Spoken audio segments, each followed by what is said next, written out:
Eto, magtanong na tayo kumbatsero sa Bureau of Immigration. Sa kanila kapag aalis o tatakas o iiwas ang mga may kaso, dadaan sa mga pintuan ng immigration yan.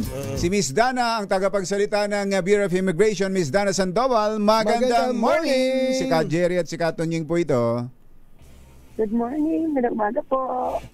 Kumusta po ang mga nasa ito hindi lang ilbo ito, hindi lang ano tawag doon, watch list, hindi lang lookout, kundi hold departure na ang order sa mga ito, Miss Dana.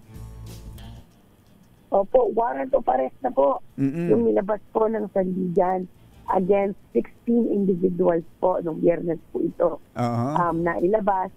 Doon po sa record natin, tingnan po natin yung travel record itong mga ito. Out of the 16 po, 4 po ang outside the country already.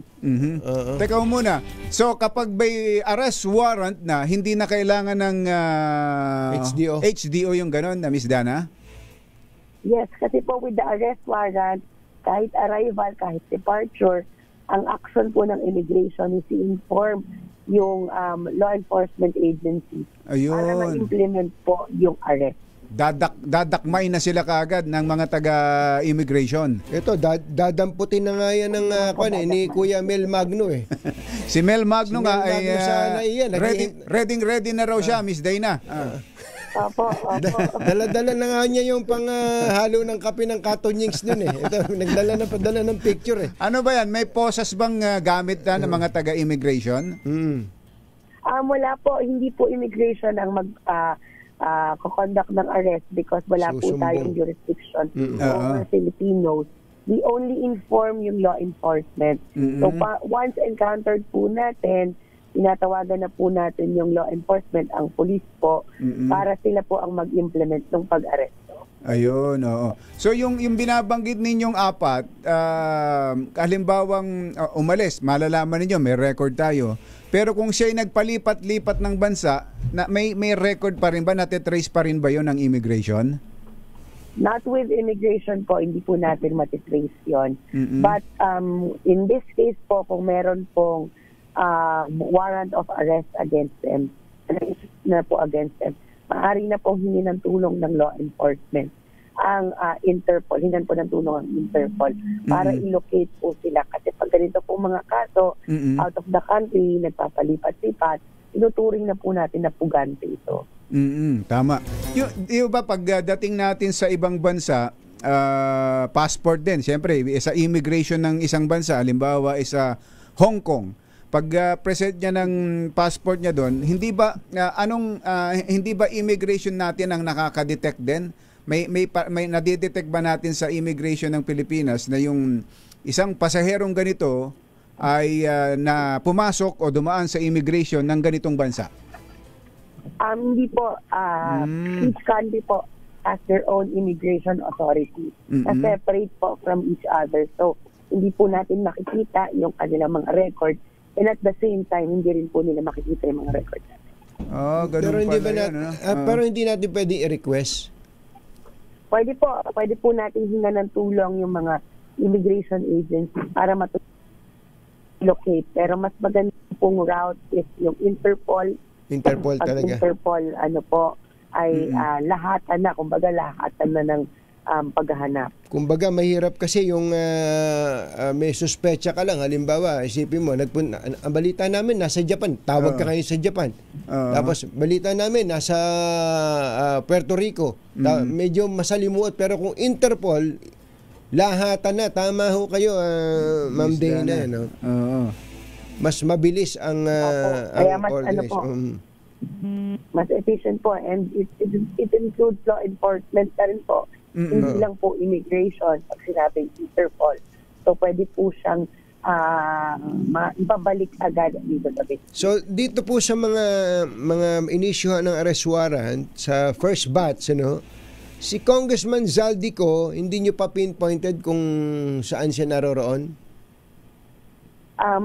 Sa ngayon po, siguro the information is with the law enforcement po, but we have received leads po kung saan sa nandoon, pero ito po ay nandoon sa law enforcement po natin. Opo. The rest po, may 3 pa po na umalis din. Ang mga pinuntahan po nila, Qatar, UAE, at saka Australia. Australia. Itong nasa, ako naman to, itong binabanggit nyo siguro ay si Tamayo ng DPWH sa Qatar, si Alcazar ay sa Australia, at si Benaventura ay sa Emirates.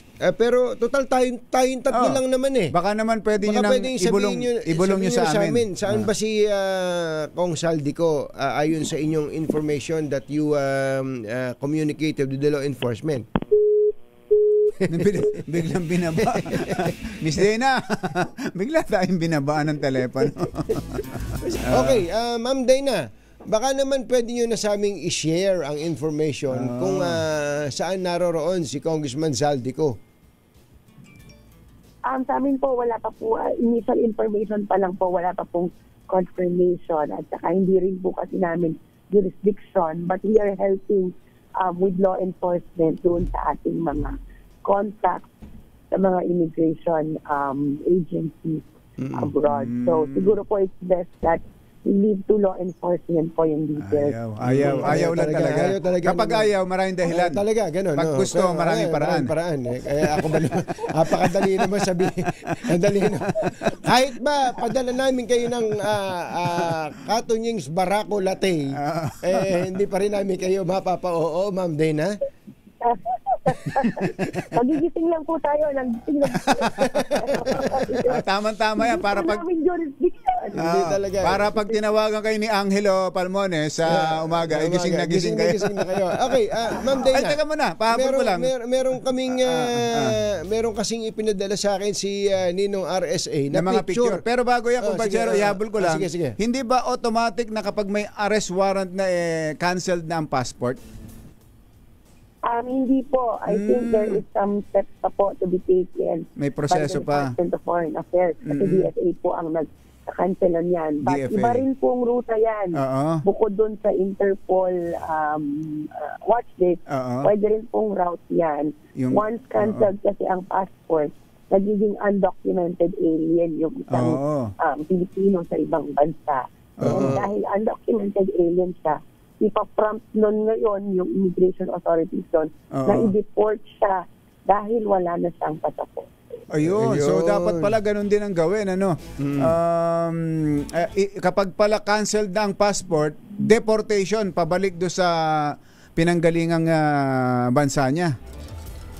Yes. Mas mapapagaan. Iba naman na pamamaraan, pero same ang effect. Okay. Okay, isa na lang yung binabanggit ko na may i-activate na kayong e-gates, bagong mga e-gates diyan sa NAIA by next month. Yes, parating na po yung nakalagay na po diyan sa ating mga paliparan. Ito, may picture na kami. Ang ganda eh. Ang ganda, parang Singapore. Para Singapore to. At may ilaw, may ilaw. May kulay green. Ang ganda. Ganda. Christmas. Ano to? Anong pagkakaiba nito dun sa e-gate na naka-install ngayon dyan, Ma'am Dana? Una po, efficient po siya in terms of the size.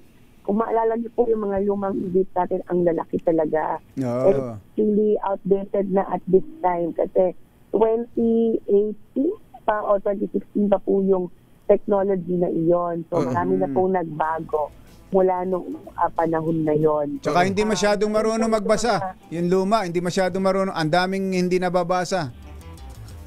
Sa kayo, may may tag doon? May boarding pass pa. Ito po ba? Paano ba ang gagana to? Ano bang gagamitin dito?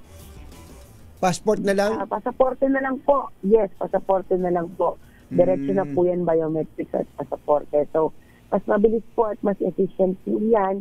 At nagpapasalamat po tayo sa NNIC dahil sa pag-procure po niyan for NAIA. Ang BI naman po may mga procurement din for all the other airports outside Metro Manila. Ito po po ba arrival lang? Meron po tayong na ilagay po sa departure at saka meron din po sa arrival. Tulad nito. So saan po itong terminal, Ma'am Dana? Both Terminal 1 and Terminal 3 po, yung 1 and initial 3. deployment niyan. But yung procurement po natin for all international airports. Opo, kailan po ito magagamit? Ang initial launch po natin is December 15. So inaasahan po natin dun sa peak season talaga. Ayun. Peak season natin Tama-tama, sa 3rd and no? 4th week of December. Galing. Ready na po yan na magamit. So ito po ay binili na Mr. RSA Ramon Ang at no cost to the government, pero ang mag-ooperate ay ang Bureau of Immigration. Yes, no cost to the government po. Yan, napakalaking bagay po niyan doon sa ating operations, particularly sa NAIA. Pero good news po yan sa mga passengers, hindi kaya bad news yan sa mga empleyado ng immigration, Ma'am Dana? Baka hindi kaya kailangan magbawas na ng mga tauhan ng Hindi naman, wala namang ganun. mga immigration Wala. officer ang immigration. Wala naman pong maliligwak dahil sa teknolohiya.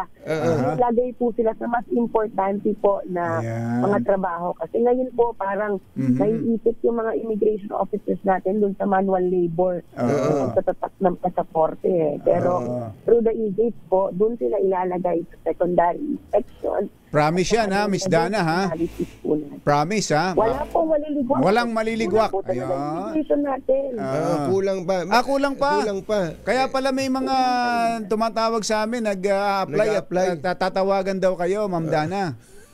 Pag may mag-a-apply po, pwede po. Pwede pa, basta qualified. Opo. Openings every now and then dun sa career portal. Actually, nakaka-excite itong bagong e-gate na ito, Ma'am Dana. Kasi katulad sa Singapore ngayon, dati-rate, pag departure mo, magtatap ka pa ng passport. Ngayon, nung itatap ko yung passport ko, nung paalis na ako ng immigration, hinarang pa ako nung bantay dun eh. Wala na, yung mata mo na lang. Mata na lang. Mata ko na lang, wala ng passport. Eye scan na lang. Eye scan na lang, yung iris na lang. Ang galing. I'm sure darating din tayo dyan. Parang ang feeling natin feeling mayaman na rin ang Pilipinas. Talaga. Basta kailangan efficiency. Maunlad na rin ang Pilipinas. Sa time and motion po, ilang segundo po yon yung bawat isang pasahero? Sa tingin ninyo? Nasa 8 seconds po ang lowest natin. 8 seconds. The use of electronic gate. So, laki pong difference yan. Wow! 8 seconds po yung normal na time and motion natin for the human, yung may human intervention. Parang gusto ko na tuloy bumiyahe. Parang gusto ko nang bumiyahe. 8 seconds yung pinakamabilis, ma'am, ha?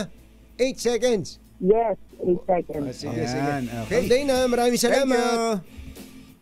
Salamat and good morning. Good morning. Parang Het, meron kang 8 seconds.